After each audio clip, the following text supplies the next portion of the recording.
The Europe of direct freedom and direct democracy, Mr. Farage. The really important issue of Brexit, I think European citizens, those that do take any interest in what happens here, will be stunned that Mr. Juncker comes here for his one appearance in the Strasbourg session this week, and there is absolutely no mention made of the dramatic events that have taken place inside a European Union member state that is allegedly a modern democracy. Now, one of the reasons that I always wanted Brexit was because I thought the system of lawmaking, whereby the Commission has the sole right to initiate legislation, was something that would in fact damage and in the end destroy any concept of national democracy. And yeah, I've called the European Union undemocratic, I've called it anti-democratic, but never, ever in my fiercest criticisms here did I think we would see the police of a member state of the Union injuring 900 people in an attempt to stop them going out to vote. Whether or not it was legal nationally for people in Catalonia to have a vote, surely people are allowed to express an opinion. We saw women being dragged out of polling stations by their hair, old ladies with gashes in their forehead.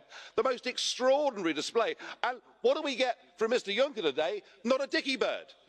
In fact, previously we had that the rule of law must be maintained, and I think it is quite extraordinary to realise that this union is prepared to turn a blind eye. Can you imagine if the British police were to have roughed up a couple of Scottish National Party protesters, or if something happened against a pro-Brexit rally, you'd all be screaming blue murder. Indeed, the calls would be that the United Kingdom must go before the European Court of Human Rights, and yet with this, you don't even want to talk about it. And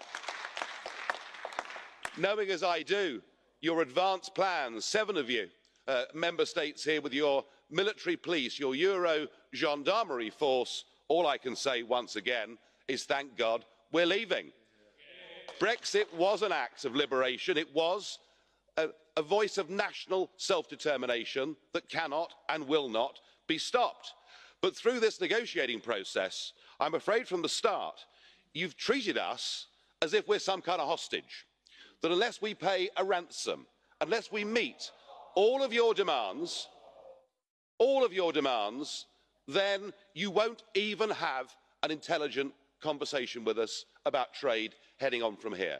There are no guarantees that whatever Mrs May says or does, that you will ever, even when we've met your demands, that you will ever come to us and want to have a sensible trade agreement. And I have to say that it is sad, in fact it was pitiful, to see the British Prime Minister in Florence. I've heard you saying that she's been conciliatory, that she's been grown up. People are happy with what she said. Actually, Mrs May, I'm sad to say, isn't worldly enough to recognise that when you face up to a bully, the one thing that you do not do is try to appease them. She's begging you to give her a transition period, and there's no guarantee that you will do it. So I do actually agree with the criticisms that I've heard around the room about the mixed messages coming out from the UK government. I just hope that in Manchester, the Conservative Party start to say in public what they're all saying to me in private, that she's a waste of space, she needs to go. We need a proper Prime Minister who says to Monsieur Barnier, OK, here's a deadline, here's a date, we work towards that date. If we can't reach a sensible deal on trade and everything else, then we are simply leaving and reverting to WTO rules. This charade cannot go on for year after year. After all, we voted Brexit. Yeah.